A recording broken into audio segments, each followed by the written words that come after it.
களங்கிடும் மகனே வருவாயா, இயேசு அழைக்கின்றார்.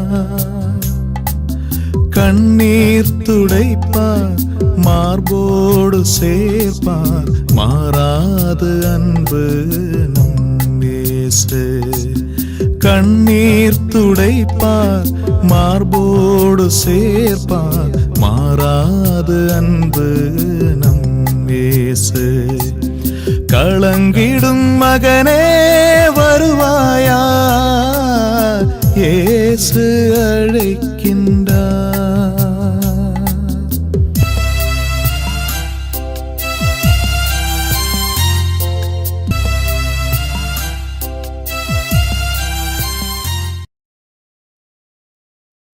இயேசு கிறிஸ்துக்குள் பிரியமானவர்களே, ஆண்டவராய் இயேசு கிறிஸ்துவின் பரிசுத்தமுள்ள திருப்பெயரிலே நல்வாழ்த்துக்கள் நல்வாழ்த்துக்கள்.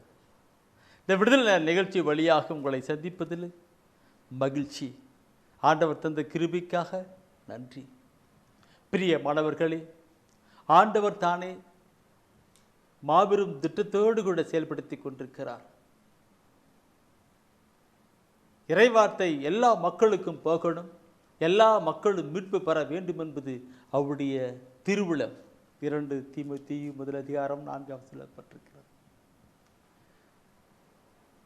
அதற்காகவே இந்த தொலைக்காட்சி ஊழியத்தை ஆண்டவர் அமைத்திருக்கிறார். இறைவார்த்தை போக வேண்டும் என்று. கடவுளுடைய சித்தம் திட்டம் பெரியது. இதை நாம் பயன்படுத்தி கொள்ளப்பட வேண்டும். அநேக மக்கள் இதை அதிகமாக பயன்படுத்துவதில்லை. ஆண்டவருடைய வருகை நாட்கள் சமீபமாக இருக்கிற காலகட்டத்திலே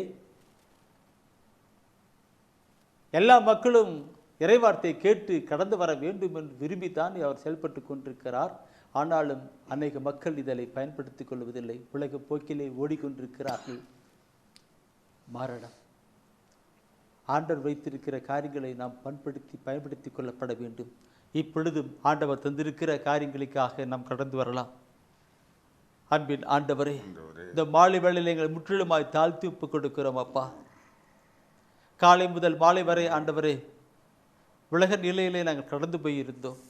அதனால எண்ணங்களும் சிந்தனைகளும் சிதறவிட்டு போய் கொண்டிருக்கிறது. இவற்றை தூய ஆவிலே ஒருமனப்படுத்துவீராக. உடைய வார்த்தையை கேட்க எங்களை தகுதியாக்குவீராக. உடைய வார்த்தை எங்களுக்கு வாழ்வாய் கடந்து வரட்டும். அந்த வார்த்தையை நாங்கள் வாழ்வாக்கி வரும் காலத்திலே உமக்கு பிரியமுள்ள மகனாக மகளாக இருக்க கிருபை செய்வீராக. ஆண்டவரை பேசும் உங்களுடைய பிள்ளைகள் நாம் கேட்கிறோம். ஆமீன் ஆமீன். பிரியமானவர்களே, தூய ஆவியானவர் உணர்த்ததினாலே இன்றைய நான் ஒரு செய்தி கொடுக்க இருக்கிறேன். இளைஞரே, அவருடைய வாழ்க்கை, இளைஞரின் வாழ்க்கை. கர்த்தர் நம்முடைய திருச்சபையானது இந்த ஆண்டை இளைஞரின் ஆண்டாக கொண்டு வந்திருக்கிறது. திருச்சபையானது இந்த ஆண்டை இளைஞரின் ஆண்டாக கொண்டு வந்திருக்கிறது. இந்த ஆண்டிலே இளைஞர்கள் எப்படியெல்லாம் இருக்கப்பட வேண்டும், எப்படியெல்லாம் ஆண்டவர்களை கடந்து வர வேண்டும், எப்படி செயல்பட வேண்டும் என்கிறதை அப்படியே தொடர்ந்து அதிகமாக கருப்பதற்காகத்தான் இளைஞர் ஆண்டுன்னு கொண்டு வந்திருக்கிறார். திருத்தந்தை இப்படி ஒரு திட்டத்தை கொண்டு வந்திருக்கிறது சாதாரணமான எளிய நிலையில் தூய ஆவிக்குள் சென்று வந்த நிலைத்தான். நாம் சொல்லுவோம் இளைஞர்களை பார்த்து, எதிர்காலம் உன் கையிலே என்று. இளைஞர்கள் கையிலே தான் எதிர்காலம் என்று. எனவே தான் அங்கே திருத்தந்தை அவர்கள் இந்த இளைஞர்கள் ஆண்டை இப்படி வைத்திருக்கிறார்கள். இந்த இளைஞர் ஆண்டின் துவக்க காலத்தில் பார்த்து மாதா தொலைக்காட்சியில் நான் பார்த்தேன். அதில் பார்க்கிற பொழுது ஆயர்கள் எல்லாம் அமர்ந்திருக்கிறார்கள். இளைஞர்களும் இளம் பெண்களும் அதை நடனமாடி அதை கொண்டாடி கொண்டிருந்தார்கள். அருமையான கருத்துக்கள். அதே போல் சில நிகழ்வுகளும் அந்தந்த இடத்துல நடந்து கொண்டிருக்கிறது. இந்த நாளிலும் ஒரு நாள் தூயா நடத்துகிறார். தருமபுரி மறை மாவட்டத்தில் எலத்தகிரி பங்கில் பாறை கோயில்னு இருக்குது. அந்த பாறை கோயிலில் செய்தி கொடுக்கணும், இளைஞர்களுக்கான செய்தி கொடுக்கணும். அதுக்கு என்ன எப்படி அரேஞ்ச்மெண்ட் பண்ணிட்டு நான் தெரியல எனக்கு. நான் எங்கள் வீட்டில் இருந்து செல்லில் பேசிகிட்டே இருக்கிறேன், அவங்க அங்கே ஆடியோவில் போட்டு மெசேஜை கேட்டுட்டு இருந்தாங்க. வித்தியாசமான நிலை. இந்த காலகட்டத்தை தொலைத்தொடர்பெல்லாம் எப்படிலாம் வந்திருக்கு பாருங்கள், இப்படிலாம் செயல்பட்டுருக்கு. நான் எங்கள் வீட்டிலேருந்து பேசிட்டு இருக்கிறேன், இறைவார்த்தையை பற்றி இளைஞர்களை பற்றி பேசிட்டு இருக்கிறேன், அவர்களும் அங்கே கேட்டுக்கொண்டிருக்கிறார். உண்மையிலே பாராட்ட வேண்டிய நிலை. அந்த நேரத்திலே நீங்கள் உணர்த்து வேண்டது, இதில் இவ்வளவு நிலை இருக்குது. திருத்தந்தை அப்படி போன்றிருக்கிறாரு, தமிழக ஆயர் பேரவை இப்படி செஞ்சுருக்கிறாங்க, இங்கே எலத்தகரி பங்குல பாறை கோயில் இப்படிலாம் செஞ்சுட்டுருக்கிறாங்க. இது தூய ஆவியான இது ஓட்டுறாரு. நாமளும் இறை வார்த்தையை மாதா டிவிலையும் கொடுக்கலாம்னு சொல்லி தான் இன்றைக்கி தூயான உணர்த்தினால இந்த செய்தியை நான் கொடுக்க விரும்புகிறேன். இளைஞர்களை பற்றி, என் அன்பானவர்களை இளைஞர் பற்றி பைபிளில் பார்க்கிற பொழுது நிறைய கருத்துகள் இருக்கிறது. எல்லாருக்கும் சின்னதாலும் பெருக்கு. இனச்சட்டம் விடுங்க, இனச்சட்டத்தில் பார்க்குற பொழுது அதனுடைய தலைப்பே ஒன்று, அந்த 6ஆம் அதிகாரத்தினுடைய தலைப்பு 1-9 வசனம் இப்போ நீங்கள் பார்ப்பீங்களான்னா அது தலைப்பு என்ன சொல்லப்பட்டு, மாபெரும் கட்டளை என்று சொல்லப்பட்டிருக்கும். தலைப்பு மாபெரும் கட்டளை. அது போட்டுட்டு தான் கொண்டு வராங்க. அதில் 1-இருந்து இந்த 6ஆம் அதிகாரத்தில் 1-9 வசனம் தான் போட்டிருக்கு. பார்த்துங்க, 1-9 போட்டிருக்கு. அதில் 6வது வசனத்தில் ஒரு வார்த்தை சொல்லப்பட்டிருக்கும், இன்று நான் உனக்கு கட்டளையிடும் இவ்வார்த்தைகள் உன் உள்ளத்தில் இருக்கட்டும். உன் உள்ளத்தில் இருக்கட்டும். இது நான் ஏற்கனவே பெற்றோரும் பிள்ளைகளும் என்கிற தலைப்பில் செய்தி கொடுத்துருக்கிறேன் இல்லையா? அந்த செய்தியில் நான் கொடுத்துருக்கிறேன் இந்த வார்த்தையை. இன்று நான் உனக்கு கட்டளையிடும் இவ்வார்த்தைகள் உன் உள்ளத்தில் இருக்கட்டும். இது யாருக்கு சொல்லுகிற வார்த்தை? பெற்றோர்களுக்கு. ஏன் பெற்றோர்களுக்கு சொல்ல, எல்லாருக்குமே தான் இது வார்த்தை. அதனால் இங்கே சொல்லப்படுகிற வார்த்தை என்ன பண்ணால், ஏன்னா அடுத்த வசன வார்த்தை அப்படி கொண்டு வந்தனால் பிள்ளைகளுக்குன்றனால இந்த வார்த்தை பெற்றோர்களுக்கு தான் குறிக்கிறது. இன்று நான் உனக்கு கட்டளையிடும் இந்த வார்த்தை உன் உள்ளத்திலே பதியப்பட்டும். உன் வார்த்தைகள் உன் உள்ளத்திலே இருக்கட்டும் சொல்றார். அடுத்த வசன வார்த்தை என்ன சொல்லப்பட்டிருக்கிறது? 7வது வசனத்தை நீ படிக்கிற போது 6ஆம் அதிகாரத்தில் 7வது வசனம் முன்ன 6 படிச்சு, இப்போ 7வது வசனம் படிக்கிற போது என்ன சொல்லப்பட்டிருக்கிறது? நீ அவற்றை உன் பிள்ளைகளின் உள்ளத்தில் பதியுமாறு சொல். உன் பிள்ளைகளின் உள்ளத்திலே பதியுமாறு சொல். உன் வீட்டில் இருக்கும் போதும் உன் வழி பயணத்தின் போதும் நீ படுக்கும் போதும் எழும்போதும் அவற்றை பற்றி பேசு. பாருங்க, ஆண்டவர் எவ்வளவு அறிவுரையாக நமக்கு சொல்லிக் கொடுக்கிறார் பாருங்க. தெய்வீக திருவிழித்தின் வழியாக நம்முடைய அருமை ஆண்டவர் எவ்வளவு அருமையாக நம்மோடு கூட பேசி அறிவுரை கொடுக்கிறார் என்பதை சிந்தித்து பாருங்க. நீ அது முதலாவது, நீ இவற்றை நான் இன்று கட்டளை எல்லாம் உன் உள்ளத்திலே பதிய கடவனமாக நிறுத்த கடவனாக இருத்துன்னு சொல்றாரு. அவற்றை உன் பிள்ளைகளின் உள்ளத்திலே பதியுமாறு சொல் என்றார். பதியுமாறு சொல்லு, ஏதோ சும்மா சொல்றதில்ல, பதியுமாறு சொல்லணும். பார்க்குறோம், 5இல் வளையாதது 50இல் வளையாது. சின்ன குழந்தையில இருக்கும் பொழுது அவங்களுக்கு சொல்லி கொடுக்கணும். அப்படி சொல்லி அவங்க உள்ளத்தில் பதிய வைக்கணும்.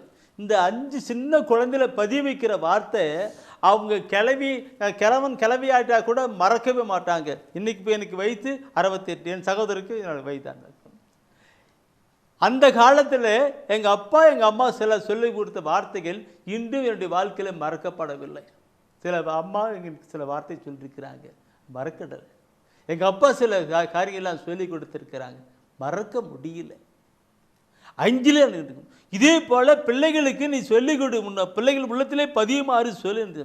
உன் வீட்டில் இருக்கும் போதும் உன் வழி பயணத்தின் போதும் நீ நடக்கும் போதும் போகும்போதும் வரும்போதும் சொல்லிக் கொடுன்னு சொல்கிறார். இன்று அநேக பெற்றோர்கள் செய்யலை, அது செய்யறனால அந்த பிள்ளைகள் வளர்ந்து பண்ணிட்டு இந்த டூனேஜில் போயிட்டு வளர்ந்துட்டாங்க, ஈக்குவல் போயிட்டாங்க, ஈக்குவல் ஆக்கிட்டாங்க. இது நான் சொல்லுகிறது ஏற்கனவே சொல்லியிருக்கிறேன்.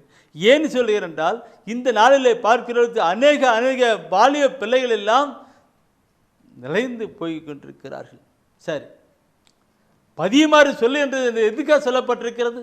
பதியுமாறு சொல்லப்பட்டிருக்குன்னாக்கா திருப்பாடல் ஆசிரியர் சொல்லுகிற வார்த்தையை பார்க்கணும். திருப்பாடல் ஆசிரியர் சொல்லுகிற வார்த்தை உள்ளத்திலே பதியுமாறு என்று சொல்லுகிறது.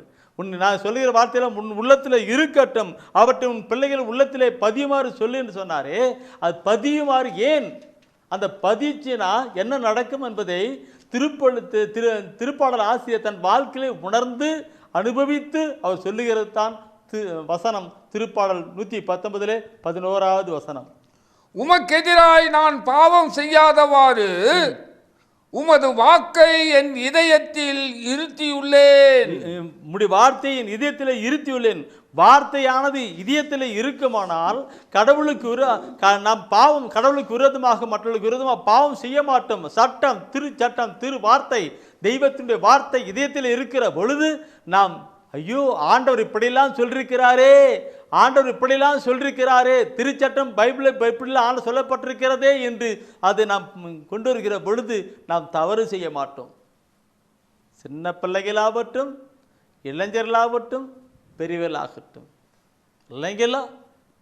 எனவே தான் சொல்லப்பட்டிருக்கிறது, சில பிள்ளைகளை சொல்லிக்கொண்டு பதியவை பதியுமாறு சொல்லு ஆண்டவரேன்னு சொல்லி பதியணும். சும்மா கடமைக்கு சொல்ல கிடையாது, சொல்லணும். எப்படி? நான் ஒரு குடும்பத்தில் நான் பார்த்தேன். ஒரு குடும்பத்தில் நான் பார்க்குற பொழுது நான் இந்த பையன் வந்து அப்படியே வசனத்துக்கு அவங்க அப்பா சொல்கிறார். பையன் இது இப்போ 3ஆம் கிளாஸ் படிக்கிறான். அந்த பையன் 3ஆம் கிளாஸ் படிக்கிறான், பொண்ணு வந்து 5வது 6ஆம் கிளாஸ் படிக்குது. அப்போ அவங்க அப்பா சொல்கிறார், கண்ணு நீதிமொழி புத்தகத்தில் 23ஆம் அதிகாரத்தில் 25ஆம் வசனம் படி. இந்த பிள்ளைய எடுத்துச்சு, அந்த பையனை எடுத்துச்சு, படித்தாங்க. படிச்சுட்டு வேண்டுக்கு இது யாருக்கு சொல்லப்பட்ட வார்த்தை? அப்பா எனக்கு தான் சொல்லப்பட்ட வார்த்தை. அந்த பையன் சொல்கிறான், அம்மா எனக்கு தான் சொல்லப்பட்ட வார்த்தை. எனக்கு இப்படி அந்த உள்ளத்தில் அவங்களுக்கு சொல்லப்பட்ட வார்த்தை அவங்களுக்கு சொல்லிட்டு இருக்கு. என்ன அன்பானவர்களை பிடிக்கணும். எனவே தான் சொல்லப்பட்டிருக்கு, உள்ளத்தில் பதியுமாறு சொல்லிருக்கும். கடவுள் என்ன சொல்கிறாரு, எப்படி சொல்கிறாரு சொல்லிக்கணும், பதிவசனம். சரி, அடுத்து இதெல்லாம் சொல்ல நிறைய டைம் பண்ணிக்கும். அதே திருப்பாடலில் 37 31 வசனம் சொல்லப்பட்டிருக்கிறது, என் அன்பானவர்களை பெற்றோர்கள் பிள்ளைகளுக்கு செய்யணும். வாலிப நாட்களில் அந்த பிள்ளைகள் போயிருக்கிறான செய்யணும், செஞ்சிருக்கணும், இனியாவது செய்யணும் தான் அன்றைக்கி பெற்றோர்களும் பிள்ளைகளுக்கு செயல்பட்ட வார்த்தையில் சொன்னேன். ஒடுக்குவாங்க.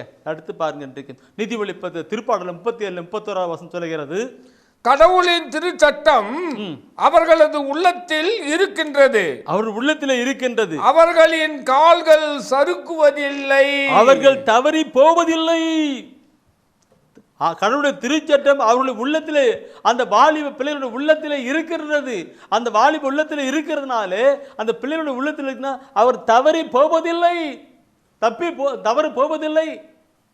நான் சொல்லல, இங்கே திருப்பாடல் ஆசிரியர் மிக தெளிவாக சொல்லுகிறார். பிள்ளைகளுக்கு சின்ன வயசில் சொல்லிக் கொடுத்து கற்றுக் கொடுத்து அந்த இதயத்தில் பண்ணாக்க அவர்கள் தவறான வழியிலே போக மாட்டார்கள். அன்பானவர்களே, இந்த சமுதாயத்தில் நான் பார்க்கிற பொழுது என்ன நடந்து கொண்டிருக்கிறது? இளைஞர்களுடைய ஆண்டை கொண்டாடி கொண்டிருக்கிற நிலையிலே அன்பான பெற்றோர்களே பார்க்கணும். வாலிப இளைஞர்களே நீங்கள் சிந்திக்கணும். இறைவசன வார்த்தை எப்படியெல்லாம் சொல்லப்பட்டிருக்குன்னு சிந்திக்கணும். ஒருவேளை அப்பா அம்மா படிப்பறிவு இல்லாதவர்களாக இருக்கலாம், உங்களுடைய காலகட்டத்திலே அதிலிருந்து போயிருக்கலாம். ஆனாலும் கூட இறைவசன வார்த்தையை கற்று படித்து நீல படிக்க வச்சிருக்கிறாங்க. பைபிள் எடுத்து படித்து கடந்து வருகிற பொழுது அந்த வசன வார்த்தை உங்களுடைய உள்ளத்தில் இருக்கிற பொழுது நீங்கள் தப்பு செய்ய மாட்டீங்க. சகோதரமே, வாலிப சகோதரர்களே, வாலிப சகோதரிகளே, நீங்கள் தப்பு செய்ய மாட்டீங்க. நான் பதிலுக்கேன். திருப்பாடல் ஆசிரியர் சொல்கிறாரு, திருப்பாடல் ஆசிரியர் சொல்லப்பட்ட வசனம் ஒவ்வொன்றும் அப்படியே பாருங்க. 119 9வது வசனம் சொல்லுகிறது. திருப்பாடல் 119 9வது வசனம் சொல்லுகிறது, இளைஞர் தம் நடத்தையை மாசற்றதாய் காத்துக்கொள்வது எவ்வாறு? வாக்கை கடைபிடிப்பதால் அன்றோ? உம்முடைய வார்த்தையை கடைபிடிப்பதால். இளைஞர்கள், வாலிப பிள்ளைகள் தம் நடத்தையை மாசற்றதாய் காத்துக்கொள்வது எப்படி? ஒரு பரிசுத்தமாய் காத்துக்கொள்வது எப்படி? உண்மையும் ஒத்துமாய் வாழ்வது எப்படி? அவர்கள் நீதியும் நேர்மையாய் வாழ்வது எப்படி? தவறான வாழ்க்கை போகாதபடி உண்மையான நிலையிலே வாழ்வது எப்படி இறை வார்த்தையை படித்து கேட்டு உள்ளத்திலே நிறுத்தி அதை கடைப்பிடிப்பதால் தான் அந்த வாலிய பிள்ளைகள் இருப்பாங்க. இன்னைக்கு வாலிய பிள்ளைகள் எந்த நிலையில் இருக்கிறார்கள்? இளைஞர்கள் ஆண்டை கொண்டாடுகிற இந்த நாட்களிலே சிந்திக்கணும் சிந்திக்கணும் சிந்திக்கணும். இறைவசன வார்த்தையை அப்படியே கொண்டு பைபிளில் சொல்ல வாலிபனுக்கு நீ பைபிளை வாலிய பிள்ளை பைபிளை எடுக்கலை. அப்பா அம்மா சொல்லி கொண்டு வரல, கொண்டு அப்படி அந்த பிள்ளைகள் அப்படியே கொண்டு போக்கல கையிருக்கு. சரி, இந்த ஒரு கருத்தை நான் அப்படியே கொண்டு வர நிறைய சொல்லணும். இந்த வாலிப நாட்களிலே வாலிப பிள்ளைகளே, தயவுசெய்து உங்களுடைய எதிர்காலம் ஆசீர்வதிக்கப்பட்டதாக, கடவுளை அருளியும் ஆசீர்வதிப்பட்டதாக இருக்கப்பட வேண்டுமானால் நீங்கள் நான் இப்படி சொல்லிக்கிட்டு இருக்கிறேன். எந்த இளைஞர்கள் கேட்குறாங்க? இதை இளைஞர்களை கேட்டு சொல்லிட்டுருக்கிறேன். எந்த இளைஞர்கள் கேட்க போகிறாங்க? 100ல் 1-2-3 சகோதர இளைஞர்கள் தான் இது கேட்பாங்க. மற்றவர்கள் யாரும் கேட்க மாட்டார்கள். அப்படியே ஓடிக்கிட்டு இருக்குது. ஏன்னா நான் உலகத்தை அப்படியே பார்க்குறேன். உலகத்தின் மக்களின் நிலையை பார்த்து கொண்டிருக்கிறேன் தான். அதனால் எனக்கு பிள்ளைகளுக்கு அப்படியேப்பட்ட நிலையிலே, பெற்றோர்கள் அப்படியேப்பட்ட நிலையிலே வளர்த்திருப்பார்கள் என்றால், பெற்றோர்கள் நினைத்திருப்பார் என்றால் இந்த வேலையில கூட இந்த செய்தியை அவர்கள் இளைஞர்கள் கேட்டுக்கொண்டிருப்பார்கள். நிலைக்கு அப்படி வளர்க்கவில்லை என்றால் அந்த பிள்ளைகள் வேற எங்கேயாவது கடந்து போயிட்டிருப்பார்கள், ஏதோ நிலையில் போயிட்டிருப்பார்கள். இறை வார்த்தை கிடைக்க மாட்டார்கள். சரி, இளைஞர்களே தம் நடத்தை மாற்றற்றதாய் காத்துக்கொள்வது எப்படி? உம்முடைய வசன வார்த்தையை கட்டளையை கடைபிடித்து வாழ்வதாலோ ஒன்றோ என்று மிக அழகாக அழுத்தமாக அங்கே திருப்பாடல் ஆசிரியர் குறிப்பிடுகிறார். கட்டம். அடுத்த ஒரு கருத்தை நான் சொல்ல விரும்புகிறேன். தூய ஆவியானவர் உணர்த்துகின்றார். தயவு செய்து நீங்க பார்க்கணும். எல்லாம் வசனத்தின் அடிப்படை தான். நீதிபதி புத்தகம் எடுங்க. நீதிபதி புத்தகத்தில் அருமையான ஒரு கருத்து சொல்லப்பட்டிருக்கும். 1லிருந்து 19 அதிகாரத்தை நீங்கள் 1லிருந்து 4 அப்புறமால 7லிருந்து 19 வசனத்தை நீ படித்தனாக்க அது சொல்ல. முதல் அதிகாரத்தில் நீதிபதி புத்தகம் முதல் அதிகாரத்தில் 7-19 அதிகாரம் பண்ணால் இளைஞர்களுக்கு நல் அறிவுரை. இளைஞருக்கு நல் அறிவுரை என்ற தலைப்பில் சொல்லப்பட்டிருக்கிற வார்த்தை உண்டு. இளைஞர்களுக்கு நல் அறிவுரை. முதல் அதிகாரத்தில் 7-19 எடுத்து நீங்கள் இளைஞர்கள் படிக்கணும் கேட்கணும் எங்கே. அதில் நீ பார்த்தினாக்க அந்த நீதிமொழி புத்தகத்தில் முதல் அதிகாரத்தில் 7-19 சொன்ன, அதில் 10வது வசனத்தை படிங்க. என்ன சொல்லுகிறது? பிள்ளாய் தீயவர்கள் உன்னை கவர்ச்சியூட்டி இழுப்பார்கள், நீ அவர்களுடன் போக இணங்காதே. பிள்ளாய் தீயவர்கள் உன்னை கவர்ச்சி ஊட்டி இழுப்பார்கள், நீ அவர்களுடன் போகாதே. அது ஆண்களுக்கும் சொல்லப்பட்ட வார்த்தை, பெண்களுக்கும் சொல்லப்பட்ட வார்த்தை. இன்னைக்கு சேனல் இருக்கு. சில தீயவர்கள் எல்லாம் நயவம் அப்படின்னா அப்படியே பேசுகிற பேச்சை பார்த்தனாக்க அப்படி தேன் விழுகிற மாதிரி வசமாக பேசிகிட்டு இருப்பானுங்க. அந்த பேச்சை கேட்டுட்டு நீ அவங்க பக்கம் போகக்கூடாது. பிள்ளாய் தீயவர்கள் என்று சொல்ல, தீயவர்கள் உன்னை, தீயவர்களுக்கு இது எந்த நிலை? பொல்லாத பிசாசானவன் இழுக்கிற ஒரு நிலைத்தான். பொல்லாத பிசாசானவன் தீய நண்பர்கள் வழியாக இழுக்கிற ஒரு நிலைத்தான்.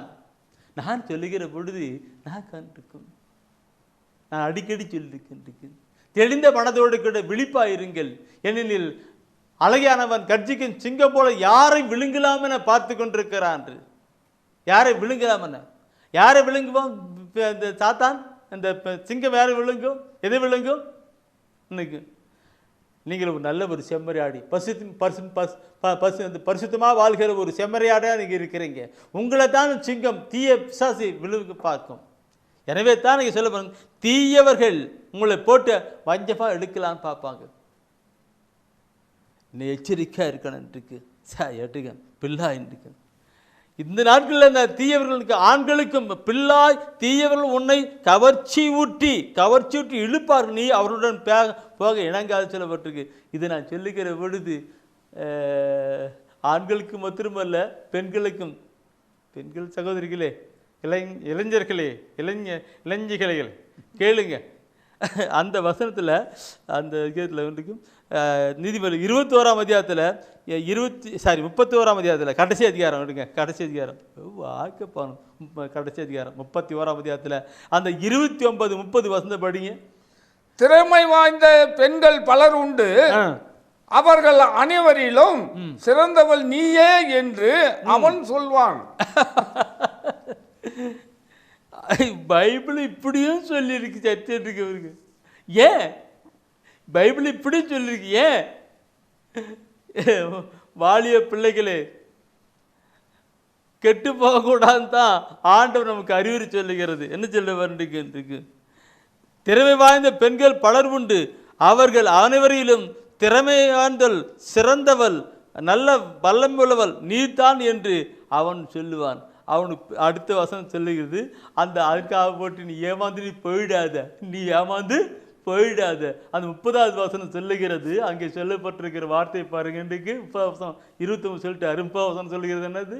எதில் ஏமாற்றும் அழகு அற்று போகும், ஆண்டவரிடம் அச்சம் கொண்டுள்ள பெண்ணே புகழத்தக்கவள். இது போயிடும், அது போயிடும், வார்த்தையெல்லாம் போயிடும். நீ கடவுளுக்கு பயந்து நீ பரிசுத்தமான ஒரு வாழ்க்கை வாழ்ந்தா மகளே, நீ வாலிப நாட்களில் இல்லைனாக்கா அவ்வளோதான், அவ்வளோதான். இன்னைக்கு நிறைய வாலிப பிள்ளைகள்லாம் கெட்டு புள்ளி போயிட்டானுங்க. வாலிப பிள்ளைகள், பெண் பிள்ளைகள் கெட்டு போயிட்டானுங்க. அவங்க நிலையில் எல்லாம் கவர்ச்சி, இந்த பக்கம் பெண்களை கவர்ச்சி பண்ணுறதுக்கு ஆண்கள், ஆண்களை கவர்ச்சி பண்ணுறதுக்கு பெண்கள் நிலைக்கு கேட்டு போயிட்டு இருக்கிறார்கள். எனவே அன்பானவர்கள், தீயவர்கள்னு சொல்லப்பட்டிருக்கிற வார்த்தை அங்கே பார்க்கணும். இதை பார்க்கிற பொழுது நான் இன்னும் நிறைய சொல்ல இருக்கும். என் தயவுசெய்து ஒரே ஒரு வசனத்தை நான் சொல்லிக்கொண்டு போயிட்டு போகலான்னு நினைக்கிறேன். என் அன்பானவர்களை சொல்ல நிறைய இருக்கும். 1 கொரிந்தியரில் புனித பவுல் சொல்வார், ஒன்று, நீ நல்ல பக்தியுள்ள விசுவாசமுள்ள பிள்ளை தான், நல்ல பக்தியுள்ள விசுவாசமுள்ள பையன்தான், ஆனால் கூட இந்த தீயவர்கள் இழுக்கின்ற வலது நீ போகக்கூடாது. புனித பவுலடிகள் சொல்ற வார்த்தை கேளுங்க இளைஞர்களே, கேளுங்க. 1 கொரிந்தியர் 5ஆம் அதிகாரத்தில் 33ஆம் வசனத்தில் சொல்லுவார், நீங்கள் ஏமாந்து போக வேண்டாம், நீங்கள் ஏமாந்து போக வேண்டாம். தீய நட்பு நல்லொழுக்கத்தை கெடுக்கும், தீய நட்பு நல்லொழுக்கத்தை கெடுக்கும் சொல்லிருக்கிறார். தீய நட்பு நல்லொழுக்கத்தை கெடுக்கும் சொல்லிருக்கிறார். பார்க்கணும், நீ நல்லவன் தான், நீ நல்லவன் தான், நல்ல பையன்தான், நல்ல பொண்ணு தான், நல்லதான், ஆனாலும் கூட உன்னை தப்பான வழியிலே கொண்டு போயிடும். தீய நட்பு நல்லொழுக்கத்தை கெடுக்கும் தான் அங்கே வசனங்கள் எல்லாம் சொல்ல இருக்கிறது. எனவே இந்த இளைஞர்கள் நாட்களிலே பார்க்கணும். இந்த தீய நட்பு நல்லொழுக்கத்தை கெடுக்கும் என்று சொல்லுகிற பொழுது நான் ஒன்று சொல்ல இருக்கின்றேன். என்ன சொல்ல இருக்கும்? திருப்பாடல், இந்த தெய்வீக திருவிழித்திலே திருப்பாடல் 150 திருப்பாடல் இருக்கு. அதுல முதல் திருப்பாடல்ல முதல் வசனம் என்ன சொல்லுன்னா, தீயோரின் அறிவுரைப்படி நடவாதவன், பழிக்கார கூட்டத்திலே அமராதவன், பாவில் வழியிலே செல்லாதவன் பேறு பெற்றவன் சொல்லப்பட்டிருக்கு. பேறு பெற்றவன் யார்? தீயோரின் அறிவுரைப்படி நடவாதவன், பழிக்கார கூட்டத்திலே அமராதவன், பாவில் வழியிலே செல்லாதவன் பேறு பெற்ற சொல்லப்பட்டிருக்கிறது.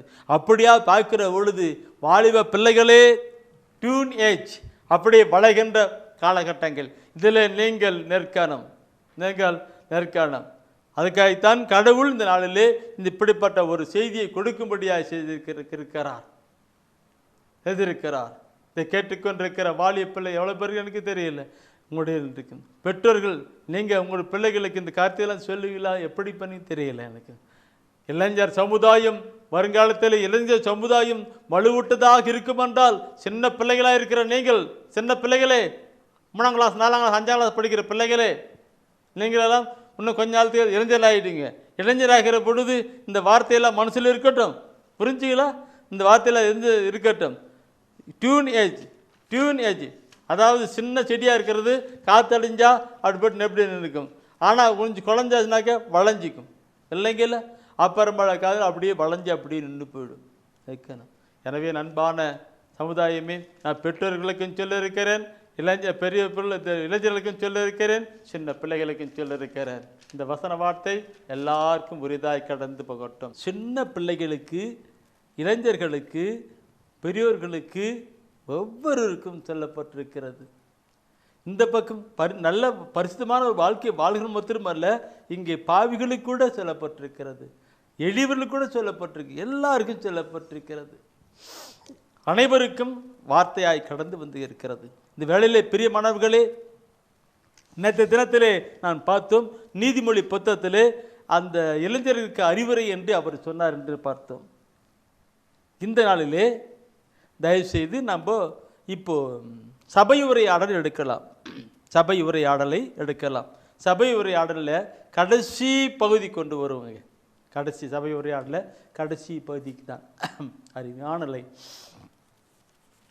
அதில் 11ஆம் அதிகாரத்திலே 9வது வசனமும், அதிலே 12ஆம் அதிகாரத்திலே 1 முதல் 7 வசனம், 12ஆம் அதிகாரத்திலே 1 முதல் 7 வசனத்தையும் பார்க்கிற பொழுது இளையோருக்கு ஆண் பெண் இளையோருக்கு அறிவுரை என்ற நிலையிலே அங்கே சொல்லப்பட்டிருக்கிற தலைப்பு, அந்த செய்திகளை பார்க்க முடியும். அந்த அறிவுரை இளையவர்களுக்கு இளையவர்களுக்கு சொல்லப்படுகிற அறிவுரையை குறித்து இந்த நாளில் நாம் சிந்திக்கலாம். அந்த வார்த்தைகள் எப்படியெல்லாம் சொல்லப்பட்டிருக்கிறது என்று.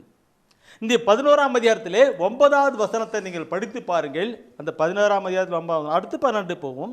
அதில் இப்போ கடைசி அதிகாரம் தான், அதில் பார்க்கணும். 11ஆம் 9வது வசனம். இளையோரே இளமை பருவம் மகிழ்ச்சியை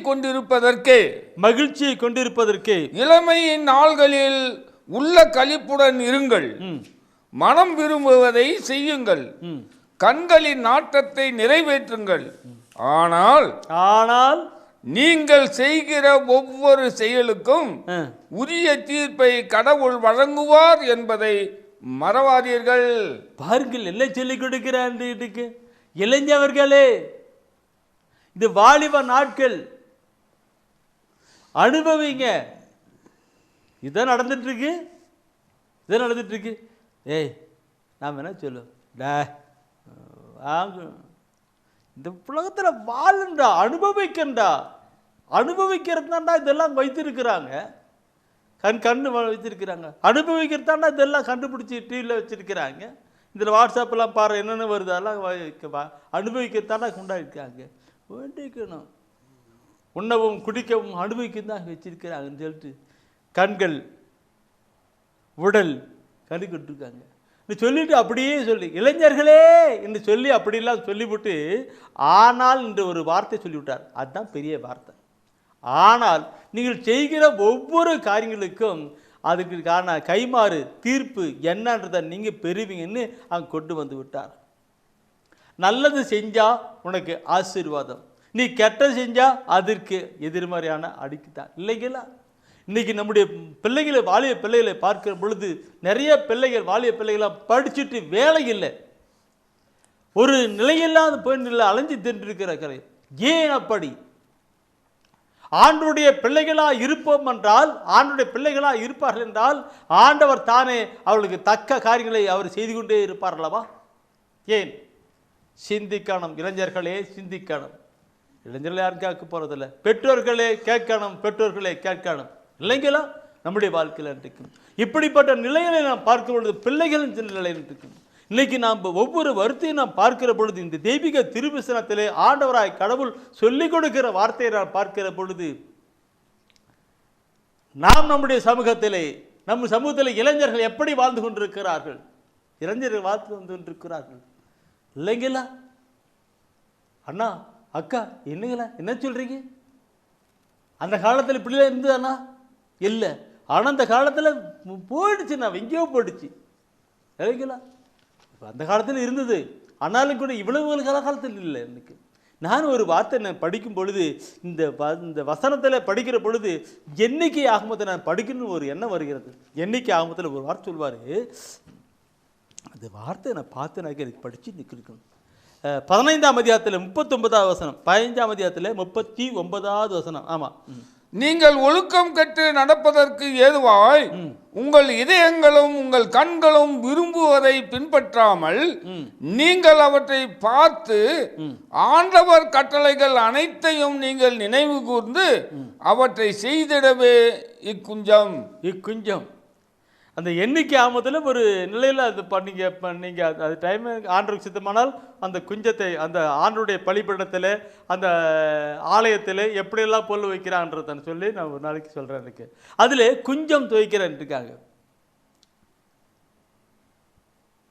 குஞ்சம் வைக்கிறாங்க. அந்த குஞ்சம் எதுக்குன்னு அடையாளம்னு சொன்னாங்க. இன்றைக்கு அந்த குஞ்சம் இருக்கு, ஒழுக கேடு நடப்பதற்கு ஏதுவாய் உங்கள் இதயங்களும் உங்கள் கண்களும் விரும்புவதை பின்பற்றாமல் ஆண்டுடைய கட்டளைகளை கடைபிடிக்கவே அந்த குஞ்சம் ஆடுகிட்டு இருக்கு. அந்த குஞ்சத்தை பார்க்கும்பொழுது நமக்குள்ள சில ஆலயங்களில் பார்த்துட்டு இருக்கிறோம், சில பொருளெல்லாம் வச்சுட்டு அங்கே வச்சுட்டு இருப்பாங்கன்ட்டுருக்கு. அது ஏன் வச்சுருக்கிறான்னாக்க இங்கே யாரும் நிற்கக்கூடாதுன்றக்கோசரம், இங்கே யாரும் உட்காரக்கூடாதுக்கோசரம், இங்கே எதுவும் பார்க்கக்கூடாதுக்கோசரம் அங்கெல்லாம் சில இதெல்லாம் ஆலயத்தில் வச்சுருப்பாங்க. இருக்கல சில அருட்தந்திரெல்லாம் அங்கே பங்கு பெறவையெல்லாம் சில நல்ல காரியங்கள்லாம் செஞ்சிட்டு இருப்பாங்க. ஆலயத்தில் இப்படிலாம் இருக்குது ஃபாதர், இப்படிலாம் இருக்குதுன்னு சொல்லிட்டு அதுக்கான முறைகள் எல்லாம் அந்த ஆலயத்தில் பக்தியும் விசுவாசமாக கடந்து போகிறதுக்கான வச்சுருப்பாங்க. இங்கே சொல்லப்படுகிறது எண்ணிக்கை ஆமத்தில் குஞ்சம் தொங்கப்படுகிறது. குஞ்சம் தொங்கப்படுது என்ன சொல்லிட்டு நீங்கள் அந்த பக்கம் இந்த பக்கம் சைட் அடிக்காதீங்க, எனக்கு சைட்டு அந்த பக்கம் பார்க்கக்கூடாது. அன்றைக்கு எதுவாய் உங்கள் இதயங்களும் கண்களும் விரும்புவதை பின்பற்றாமல் ஆண்டுடைய பக்கமாக ஆண்டரே பார்த்துக்கிட்டு இருக்கணும். அப்போ ஆண்டுடைய பிரசனம் வருது பார்க்கணும்னு சொல்லிட்டு தான் கொஞ்சம் தொங்குது நிற்கும். கிரேஸ் காட், எந்த கருத்து நிற்கும். இது அன்பானவர்களே, இதெல்லாம் சொல்லுகிற பொழுது நான் நிறைய சொல்ல நிற்கும், அதெல்லாம் பார்க்கணும் நிற்கும். இது நான் இந்த உன் கண் விரும்புவதையும் உடல் விரும்புவதையும் இதயம் விரும்புவதையும் நீ செய்யக்கூடாது ஏற்கக்கூடாது. அதுக்கு ஒரு வாய்ப்பு கிடைச்சா கூட நீ பார்க்கக்கூடாதுன்னு தான். அது வாய்ப்பு கிடைச்சா கூட அந்த இடத்துல நீக்கக்கூடாதுன்னு தான் இங்கே சொல்லப்பட்டிருக்கிறது. நான் சொல்லுகிற பொழுது தானியேல் ஆகமத்தில் பார்க்குற பொழுது சேத்ராக் மேஷாக் அப்தனேகோ அந்த நிலையில் வருகிறார்கள். அவர்களுக்கு நண்பானவர்களே, அந்த தானியேலுக்கு அங்கே அவங்க அரச உணவு கொடுக்குறாங்க. அந்த அரசு உணவு கொடுக்கும்போது அது எப்படி இருக்குது அந்த உணவுன்ட்டுக்கு? அந்த உணவு அவங்க வேணான்னு சொல்கிறாங்க. அந்த சப்ளை பண்ணுறவங்க சொல்கிறான்ட்டுக்கு என்ன சொல்கிறான்ட்டுக்கு, நீங்கள் சாப்பிட இந்த உணவு சாப்பிடாம எலும்பு தலிமையாக போயிட்டுனாக்க என்னை அரசரை பிடிச்சி வாட்டிடுவார் சொல்கிறான்ட்டுக்கு. நீ ஒன்றும் கவலைப்படாதீங்கன்னு சொல்ல. நான் இதே உணவு இருக்கு பாருங்க. அந்த 12வது வசனம் முதல் அதிகாரத்தில் நீ 12வது வசனம் படிச்சினாக்க அங்கே சொல்கிறாருங்க, இங்கே அந்த கடவுளுடைய பிள்ளைகள் சேத்ராக் மேஷாக் அப்தனேகோ என்ற அந்த தானியேல் சொல்லுகிற வார்த்தையை பார்க்கணும். ஐயா ஐயா, தயைக்கு வந்து 10 நாள் ஊழியர்களாகிய எங்களை சோதித்து பாரும். எங்களுக்கு உண்பதற்கு மரக்கறிகளையும் குடிப்பதற்கு தண்ணீரையும் மட்டுமே தாரும். எங்களுக்கு அரச உணவு வேணாம். அரச உணவு வேணா எப்படி இருக்கும்? அங்கே மட்டன், சிக்கன், பிஸ்ஸு, அது இது எல்லாம் இருக்கும் இல்லைங்களா? அதெல்லாம் சாப்பிட்டு போன என்ன நடக்கும்? மது அடித்த உடனே மங்கையை தேடி ஓடிக்கிட்டு இருக்கும் இல்லைங்களா? இதெல்லாம் அந்த இளைஞர்கள் தானியேல் அறிந்திருக்கிறார். அதனால்தான் எங்களுக்கு அரச உணவு வேண்டாம், எங்களுக்கு சாதாரணமான நிலையை கொடுங்க போதும்னு சொல்லிட்டு கொடுக்குறாங்க. இன்னைக்கு நாட்கள் என்ன இருக்கு, எப்படி இருக்கும் இல்லைங்களா? அங்கே அவர்கள் சொல்லுகிறார்கள், இப்படிப்பட்ட உணவில் எங்களுக்கு வேண்டாம்னு சொல்லுகிறார்கள். என் அன்பானவர்களே பார்க்கணும். உன் கண்கள் இச்சிப்பதும் உன் இதயம் இச்சிப்பதும் ஆசைப்படுவதும் நீ சென்று போயிடாத. அதனால பாவத்தில் விழுந்து விடாதான் இந்த இறைவசன வார்த்தையில் ஒவ்வொன்றும் சொல்லிக் கொடுக்கிறது. இளைஞர்களே, இளைஞ சகோதரிகளே பார்க்கணும். நான் ஏற்கனவே சொல்லிட்டேன், இது எத்தனை இளைஞர்கள் கேட்பாங்கன்னு. கேட்க மாட்டாங்க. பெற்றோர்களே கேட்கணும். இல்லைங்களா? அன்றைக்கு வளைஞ்சினாங்க. இதெல்லாம் அந்த பக்கம் ஒரு பக்கம் அந்த இளைஞர்களாக இருக்கிற அந்த சேத்ராக் மேஷாக் அப்தனேகோ தானியேல் என்றார அங்கே ஒரு பக்கம் இருக்கு. அடுத்த வேற ஒருத்தர் நான் சொல்கிறேன். அந்த வாலிப நல்ல அழகான வட்டா அருமையான ஒரு மனுஷரை சொல்கிறேன். இன்னைக்கு யார் தெரியுமா? யோசேப்பு நல்லா பார்க்கறதுக்கு ஃபைனான்சியலாக இருக்கு, நல்ல வாலிப வயசு. அது எப்படி இருக்கு அன்றைக்கு பார்க்குற பொழுது அங்கே அவங்க வீட்டில் அந்த வீட்டில் அவங்க ஏற்கனவே சொல்லியிருப்பேன் நினைக்கிறேன். அந்த வயதில் அவங்க மனைவி, அந்த முதலாளி மனைவி கூப்பிட்றாருக்கு. அப்போ அவர் சொல்கிறார், இன்றைக்கு தொடக்க நூல் தான். தொடக்க நூல் 39ஆம் அதிகாரத்தில் நீ பாருங்க, அந்த யோசேப் சொல்ற வார்த்தை எப்பேற்பட்ட வார்த்தை. நாம் சொல்ல முடியுமா? நினைச்சு பார்க்கணும். வாலிபர் சகோதரர்களே, வாலிப சகோதரிகளே, அதை நாம் சொல்ல முடியுமான்னு பார்க்கணும். அந்த மனுஷன் அப்படி சொல்றாரு. என்ன சொல்றாரு பாருங்க, 39 வசனத்தில் படிச்சு பாருங்க. இந்த வீட்டில் என்னை விட அதிகாரம் பெற்றவர் ஒருவரும் இல்லை. நீங்கள் அவருடைய மனைவியாய் இருப்பதால் உங்களை தவிர வேறு எதையும் அவர் என்னிடம் ஒப்படைக்காமல் இருக்கவில்லை. இந்த மாபெரும் செயலை செய்து கடவுளுக்கு எதிராக பாவம் செய்யலாமா என்றார். கடவுளுக்கு எதிரான பாவம் செய்யலாமா என்றார். அந்த மனைவியை கூப்பிடுறார், வாங்க நாம் இன்பம் கொண்டாடலான்னு வாலிப பையனை பார்த்து கூப்பிடுறார். அந்த வாலிப சகோதரன் அந்த யோசேப்பு என்ன பண்ண, ஐயோ சோமி நான் பாவம் செய்யலாம கடவுளுக்கு அப்படின்னு அவ பிடிச்சி துணியை பிடிச்சி இழுக்கிறா.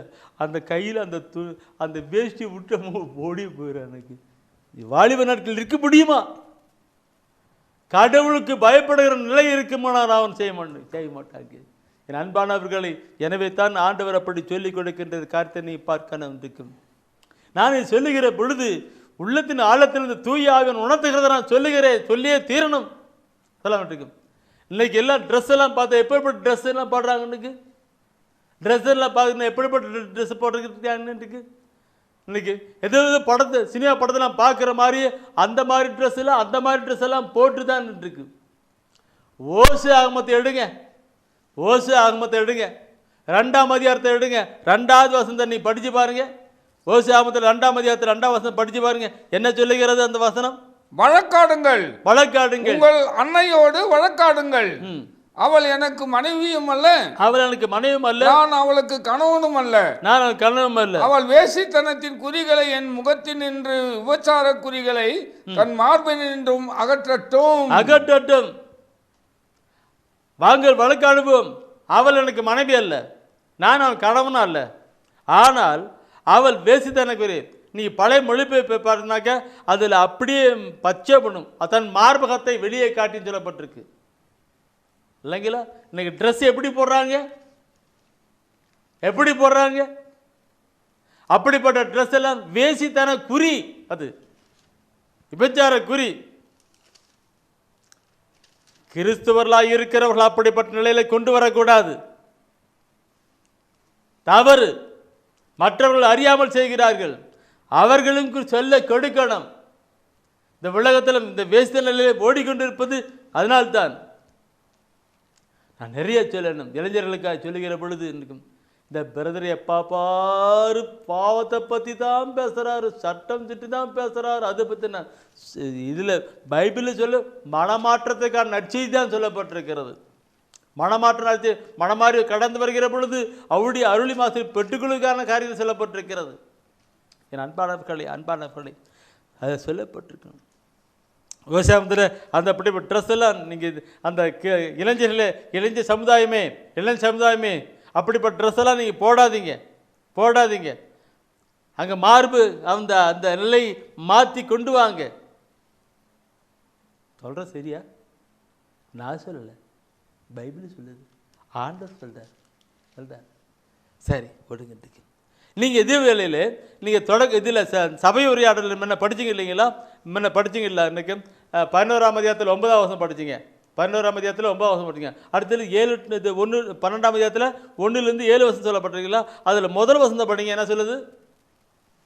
12ஆம் அதிகாரத்தில் சபை உரையாடல்ல 12ஆம் அதிகாரத்தில் முதல் வசனத்தை படிச்சு பாரு. என்ன சொல்லுது? ஆகையால் உன்னை படைத்தவரை உன் இளமை பருவத்தில் மறவாதே. உன்னை படைத்தவரை இளமை பருவத்திலே மறவாதே. வாழ்க்கை எனக்கு இன்பம் தரவில்லையே என்று நீ சொல்லக்கூடிய துயர நாள்களும் ஆண்டுகளும் வரும் முன் அவரை உள்ளத்திலே நினை. பாருங்க, உன்னை படைத்தவரை உன் இளமை பருவத்திலே மறவாதேன்னு சொல்லப்பட்டிருக்கு. இளமை பருவத்திலே மறவாதே. அதுதான் மிக முக்கியமான காலகட்டம். அதிலே மறவாதேன்னு சொல்லி சபை உரையாடலில் மிக சொல்லப்பட்டிருக்கிறது. அவரை உள்ளத்தில் நினை. அவர் மகிழ்வு வருகிற நிலையில உணத்தில் நினை. அவருடைய வல்லமையும் கிருபையும் நினை.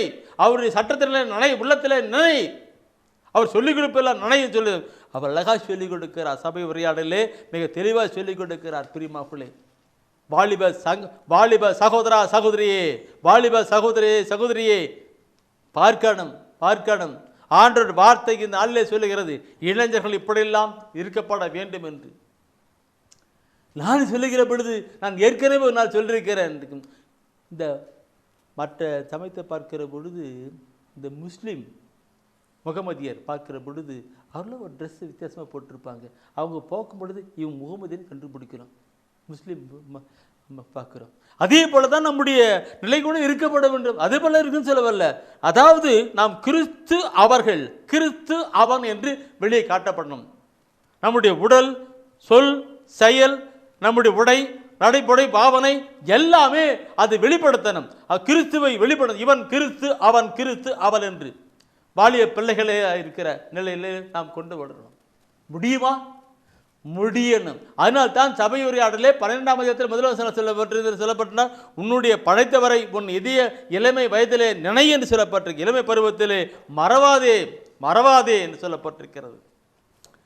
Praise the Lord. நான் இதெல்லாம் நிறைய சொல்லி இருக்கின்றேன்.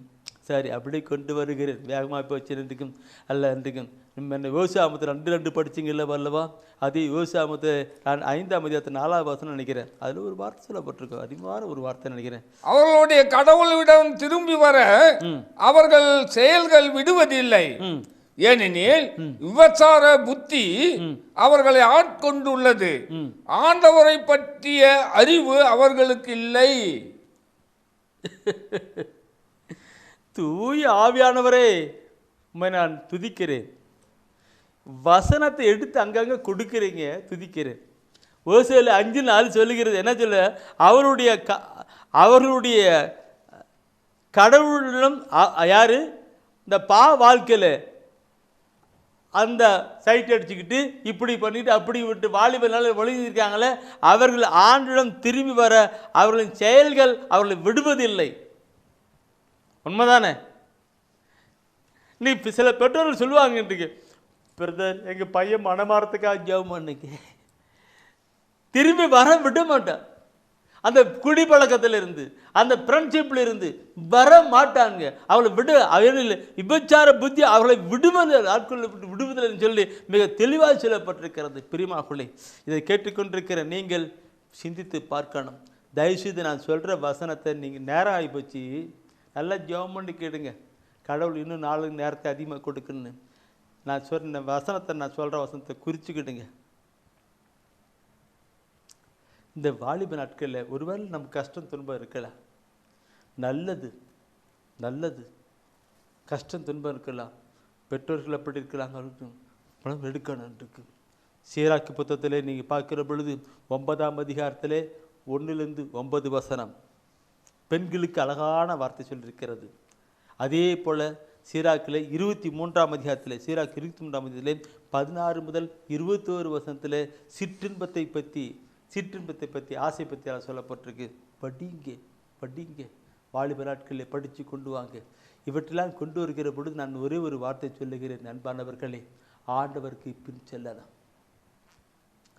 வார்த்தை கடைப்பிடிக்கணும். வாலிப நாட்களிலே அவரை பின் சென்று போகணும். வசன வார்த்தைகள் நமக்கு நடப்பிக்கணும். நாம் ஜெபிப்போமா? இளைஞர்களே ஜெபிப்போம். ஆண்டவரே, பாதம் சரணடைந்தேன், அடிமை நானை. ஆண்டவரே, பாதம் சரணடைந்தேன், அடிமை நானையா. 1000 துன்பங்கள் வந்தாலும் அகன்று போக மாட்டேன், உம்மை விட்டு அகன்று போக மாட்டேன். ஆண்டவரே, பாதம் சரணடைந்தேன், அடிமை நானையா. வாலிபன் தனது வழிதனையே எதனால் சுத்தம் பண்ணுவார். வாலிபன் தனது வழிதனையே எதனால் சுத்தம் பண்ணுவான். தேவனே உமது வார்த்தையின்படியே காத்து கொள்வதனால். ஆண்டவரே உம் பாதம் சரணடைந்தேன், அடிமை நானையா, அடிமை நானையா. ஆமாண்டவரே, இளைஞன் தான் செல்லும் வழியில் எவ்வாறு நடக்க இயலும் ஆண்டவரே? உமது வார்த்தையின்படி நடப்பதால் தான் ஆண்டவரே. இதோ இந்த நாளிலே ஆண்டவரே, இதோ இந்த இறை செய்தியை கேட்டுக்கொண்டிருக்கிற ஒவ்வொரு மகளையும் ஆசீர்வதிக்கும்படியாய் ஜெபிக்கிறேன் ஆண்டவரே. உம்முடைய வார்த்தைகள் அவர்களுடைய உள்ளத்திலே எழுதப்படட்டும் ஆண்டவரே. இளம் பெண்கள் ஆண்களை ஆண்டவரே நீர் ஆசீர்வதிக்கும்படியாய் ஜெபிக்கிறோம் ஆண்டவரே. ஆண்டவரே, அவர்களுக்கு ஒரு நல்ல எதிர்கால வாழ்வு ஆண்டவரே உம்முடைய வாழ்வாக மாறட்டும் ஆண்டவரே. ஆண்டவரே, ஒப்பு கொடுக்கிறேன் ஆண்டவரே. இந்த இறை செய்தியை தொலைக்காட்சியின் வழியாக கேட்டுக்கொண்டிருக்கிற ஒவ்வொரு மகளையும் ஆசீர்வதிக்கும்படியாய் ஜெபிக்கிறோம் ஆண்டவரே. ஆண்டவரே, அவருடைய உள்ளத்திலே உம்முடைய இறை வார்த்தை எழுதப்படட்டும் ஆண்டவரே. ஒப்பு கொடுக்கிறேன், ஆசீர்வதியும். உம்முடைய இறை வார்த்தையின்படி வாழக்கூடிய பிள்ளைகளாக நீர் உருமாற்றுவீராக. எங்கள் அருமை இயேசுவின் அற்புத நாமத்தில் பிதாவே, ஆமென். அரியே வாழ்க, ஆண்டவரும் உடனே. பெண்களிலே நீர் பேரு பெற்றீரும், மகனும் வாழியவே. பரிசுத்த மரியாயே எங்கள் பரமனின் தாயாரே, பாவிகள் எங்களுக்காய் பரமனை மன்றாடும். இப்போதும் நீர் மன்றாடும், எப்போதும் நீர் மன்றாடும். தீமைகள் நெருங்கையிலே பரமனை மன்றாடும். மரணம் வருகையிலே எம்மை தாங்கும் அம்மா.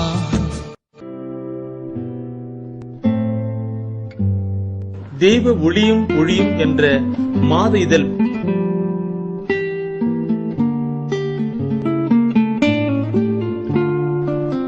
எமது டிவைன் ஊழியத்தின் வழியாக வெளியிடப்படும் தெய்வ ஒளியும் ஒளியும் என்ற மாத இதழ் பெற வேண்டும் என்றால் சரியான முகவரியை அனுப்புங்கள். புத்தகங்கள் அனுப்பி வைக்கின்றோம். எங்கள் ஊழியங்களுக்காக ஜீவியுங்கள். ஆண்டவர் உணர்த்துகின்ற காணிக்கையால் தாங்க.